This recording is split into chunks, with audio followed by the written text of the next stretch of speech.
On a souvent dit dans ce téléjournal que les décès annoncés de la COVID, ce ne sont pas que des statistiques, ce sont des drames à chaque bout. Mais là, en tout cas, ce soir, oui, c'est des statistiques, mais ça nous permet de prendre l'ampleur de la pandémie. L'INSPQ qui a dévoilé les chiffres sur la mortalité au Québec. Oui, quand on met les chiffres à jour, jour après jour, on remarque que les effets collatéraux de la pandémie sont laissés de côté. Le délestage, les rapports de chirurgie, etc. Quand on regarde le bilan de la mortalité, ça comprend toutes ces données-là. Et voyez le tableau, ce sont les courbes de mortalité des dernières années au Québec. Chaque point représente une semaine. Pour 2019, la ligne verte, si on les additionne tous, on arrive à 67 800 décès.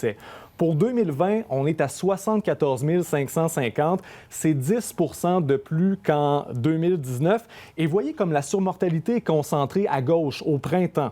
Entre le 15 mars et le 13 juin, on a enregistré 4 710 décès de plus que l'année précédente. Ça représente les 2/3 de la surmortalité en 2020. Donc, ça montre à quel point la pandémie a frappé fort le printemps dernier. Donc, chez nous, si on comprend bien, c'est 10 de plus de décès.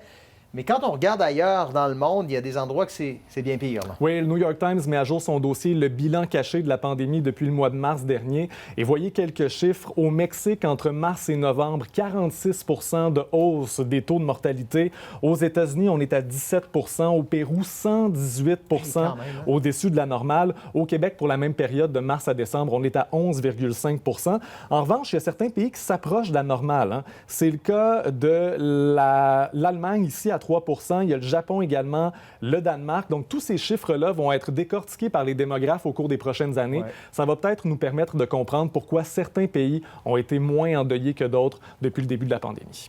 Merci, Jean-François. Bonne soirée. Bonne soirée.